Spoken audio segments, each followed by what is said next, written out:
Good morning, class 5th student. This is your English book. Name is Petal and provided by Uttar Pradesh Basic Shiksha Parishad. And now, today we will read lesson number 15. आज हम पढ़ेंगे lesson number 15 Helen Keller. नाम क्या है बच्चों?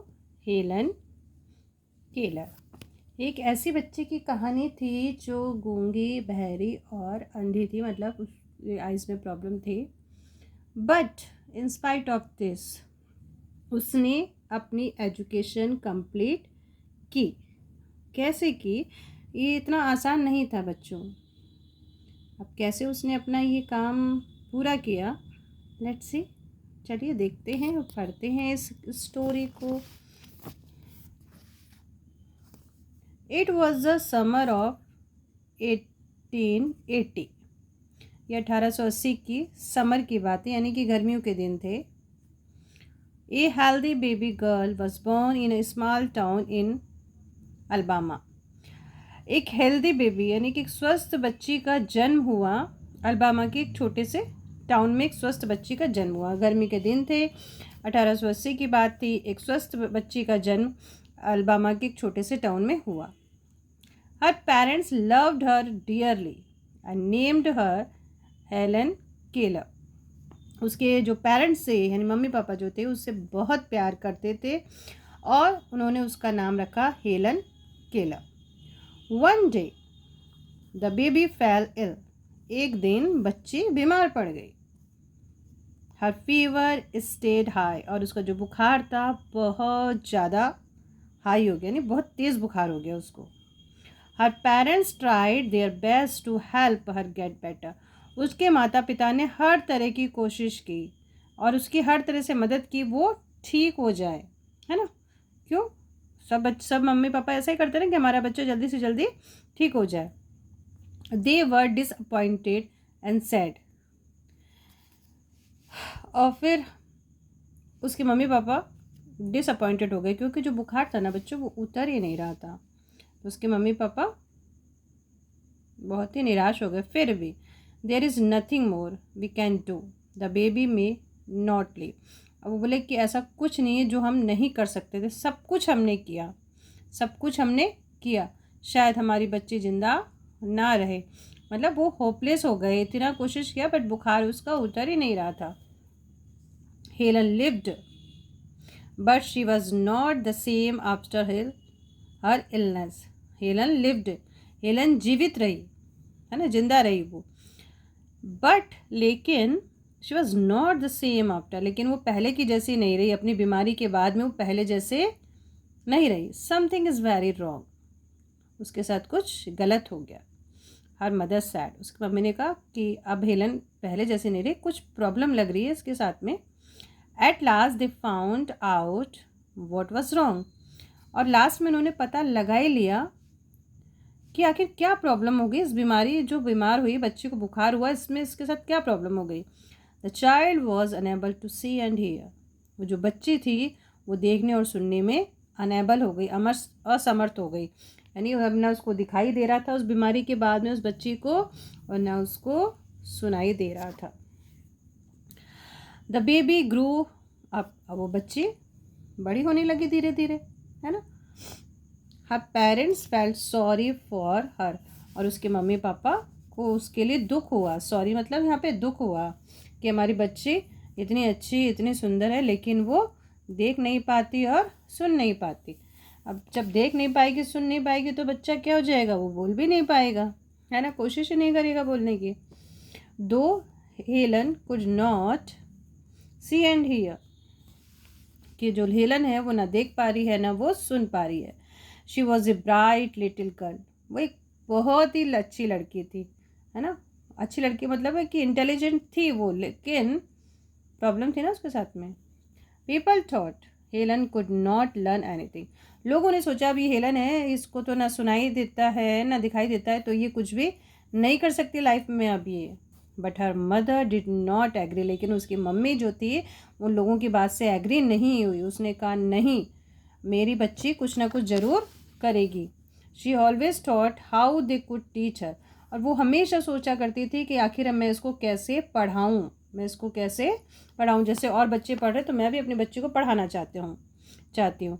Helen began to grow wild, wild मतलब अब वो जंगलीपना करने लग गई है ना, उसको चिड़चिड़ हो गई वो बच्ची। She would not let any thing do for her, अब वो अपने से कोई भी काम नहीं करती थी। हर क्लोथ्स वर ऑलवेज डर्टी, उसके कपड़े हमेशा गंदे रहते थे। शी वॉज ऑफ्टन एंग्री, और वो अक्सर गुस्सा हो जाया करती थी और गुस्से के मारे सामान इधर उधर फेंक दिया करती थी। समटाइम्स शी इवन ले on the floor and kicked her feet, और कभी कभी तो ज़मीन पे लेट जाके और अपने पैरों से लात मारा करती थी, है ना, किक मारा करती, मतलब पैर उछाल उछाल के रोते ना, तो इस तरह से वो करती थी। इतनी वाइल्ड हो गई थी वो, क्योंकि अंदर से उसको इरिटेशन हो रही थी।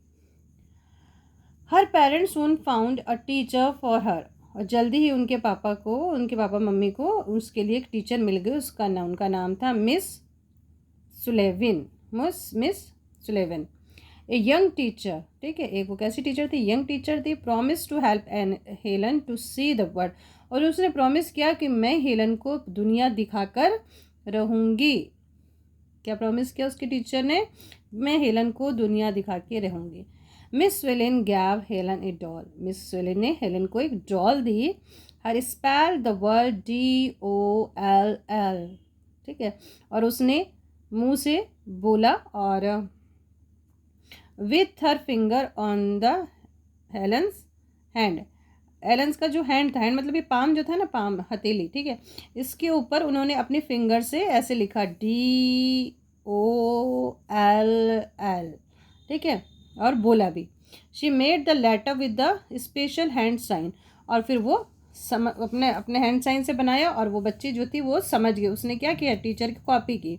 Helen copied her teacher and spelled DOLL, Helen ने अपनी टीचर की कॉपी की और स्पेल्ड किया, स्पेलिंग लिखी DOLL, but did not understand what she was doing, लेकिन उसको समझ नहीं आ रहा था कि वो क्या कर रही है, ये तो फर्स्ट टाइम था। The teacher helped Helen to spell a lot of word, और टीचर ने इस तरह से हेलन की बहुत सारी मदद की कि उसने बहुत सारे वर्ड सीख लिए, स्पेल करना भी सीख लिया और उसको बोलना समझ भी सीख लिया। वन डे, मतलब अभी पूरा नहीं बोल पा रही थी वो, लेकिन कोशिश कर रही थी। One day the teacher made Helen put her hand on the running water, अब एक दिन क्या हुआ, टीचर ने उनके घर के बाहर कोई फाउंटेन होगा उस पर ले जाके उसका जो हाथ जो था उस पानी के बहते हुए पानी के नीचे रख दिया। किसने रख दिया, टीचर ने रख दिया, हेलन की टीचर ने उसका जो हाथ है ऐसे पानी के नीचे रख दिया। हर स्पेल्ट WATER, और फिर उन्होंने स्पेल्ट किया वाटर की spelling. Helen understood the water mean something wet, तो हेलन ये समझ गई कि वाटर का मतलब कुछ गीला होता है। रनिंग ओवर हर हैंड, और जो पानी था उसके हाथ से बहता हुआ जा रहा था। She understood that word were most important things in the word, और इस तरह से वो समझ गई जो वर्ड है बहुत ही ज़रूरी थिंग्स है, वर्ड में वर्ड्स जो है बहुत जरूरी, यानी कि शब्द की इम्पोर्टेंस बहुत ज़रूरी है, शब्द ज़रूरी हैं, है ना। Words would tell her everything she want to know, और ये वर्ड उसको वो सारी चीज़ें बताएंगे जो वो जानना चाहती है, इसलिए उसने भी खुशी खुशी सारी चीज़ें अपना लर्न करना सीख लिया। The Helen become the first deaf blind person to earn a Bachelor of Art degree, और जो हेलन थी वो फर्स्ट डीफ ब्लाइंड पर्सन थी, यानी कि गूंगी अंधी बच्ची, मतलब बहरी और अंधी बच्ची वो पहली ऐसी थी जिसने अपना बैचलर ऑफ आर्ट कंप्लीट किया, डिग्री उसने ली, BA की डिग्री उसने हासिल की, उसने पढ़ा, और उसके बाद कई सारी बुक्स भी लिखी उन्होंने, ठीक है। तो ये है कि देखिए जब बच्चों एक इस तरह का डिसेबल्ड बच्चा जो है वो हार नहीं मान सकता, तो गॉड ने तो आपको सारी चीज़ें दी है, सब चीज़ प्रोवाइड की है, तो हमारी जो सेंस ऑर्गन है जो गॉड ने हमको दिया है, तो उससे आप क्या करोगे बेटा, उस चीज़ों का यूज़ करिए। और जैसा कि उसने पढ़ा, एजुकेशन को गेट किया, उसके बाद चीज़ों को समझा, तो एजुकेशन मस्ट है आपके लाइफ में। एजुकेट ऑप्शन लेना ज़रूरी है। हाँ, आप आस पास की चीज़ों से भी बहुत सी चीज़ें सीख सकते हो। तो आपको हर जगह से कुछ ना कुछ अच्छी चीज़ें लेनी ही चाहिए, इवन डेट वो चाहे कोई एनिमल, इससे ही आप कुछ ना कुछ सीखो। चलो, first of all let's see the question answer. When and the where was the Helen Keller born? Helen Keller कब और कहाँ पैदा हुई? आप लिखोगे इन 1880। क्या लिखोगे बच्चा? इन 1880 Helen Keller was born small town in Alabama. Okay, in 1880 Helen Keller was born small town in Alabama. ठीक है। And question number 2, why were her parents disappointed? उसके मम्मी पापा डिसअपॉइंटेड क्यों हो गए थे, क्यों निराश हो गए थे? क्योंकि वो बहुत ज़्यादा बीमार हो गए थे। तो आप कैसे लिखोगे बेटा? हर पेरेंट्स वर, कैसे लिखोगे? हर पेरेंट्स वर डिसअपॉइंटेड। फिर यहाँ से लिखोगे bye her serious illness, bye her serious illness. Okay, let's see the question number 3, what went wrong with the Helen Keller after her illness? After her illness, Helen Keller की बीमारी के बाद उसके साथ क्या बुरा हो गया था, क्या चीज़ हो गई थी? हाँ, वो देख नहीं पा रही थी और सुन नहीं पा रही थी, है ना? आप लिखोगे Helen Keller was unable to see and hear after her illness. Okay, थोड़ा सा राइटिंग में प्रॉब्लम है मेरे, जल्दी जल्दी में लिखना पड़ा मुझे, but I am speaking and you listen carefully then write. Okay, again से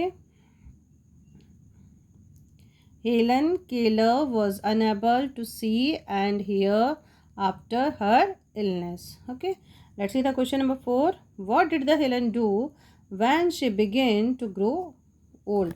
हेलन केलर कैसी हो गई जब वो बड़ी होने लगी? तो क्या हुआ? गुस्से में होने लगी, सही ढंग से रहती नहीं थी, यस, कपड़े भी गंदे रहते थे। चलिए, लिसन केयरफुली। कि आप सुन सकते हो ना बच्चों? ध्यान से सुनिए, उसके बाद लिखिए। Helen would not let anyone do anything for herself and clothes were always dirty। ठीक है, वो ना तो किसी को कुछ करने भी देती थी और ना खुद कुछ करती थी, और उसके कपड़े भी हमेशा गंदे ही रहते थे। अब है number 5, how did the teacher spell the doll to help Helen?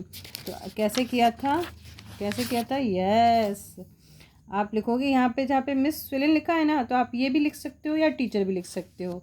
Okay, miss विलिन gave Helen a doll.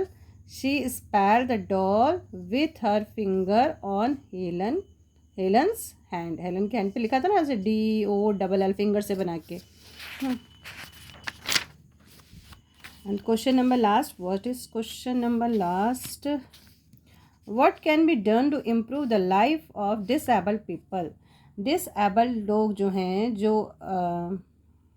देख नहीं सकते, सुन नहीं सकते हैं, जो समझ नहीं सकते, उनके लिए कैसे हम लोग इम्प्रूव कर सकते हैं उनके जीवन को? यस, उनकी हेल्प करके। तो कैसे लिखोगे आप बच्चा answer? We can support people with disability to make their life better, their lifes better. Okay, चलिए अब आप आ जाइए वर्ड पावर पे। Choose the word from the box which can be substituted for the given sentence. इस sentence के लिए एक वर्ड आपको दिया है। One who can not see, जो देख नहीं सकता, blind. One who can not hear, जो सुन नहीं सकता, deaf. One who can not speak, जो बोल नहीं सकता, dumb. One who can not walk, जो चल नहीं सकता, मतलब सीधा नहीं चल सकता, लैम।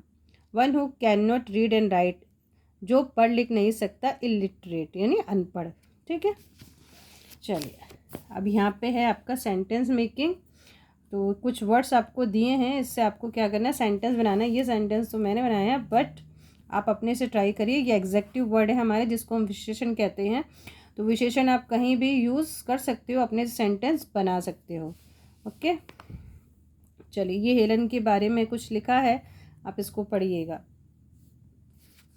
ओके, तो ये आज आपका लेसन फिनिश। फिर मिलेंगे नेक्स्ट चैप्टर में, तब तक के लिए bye bye, see you, take care.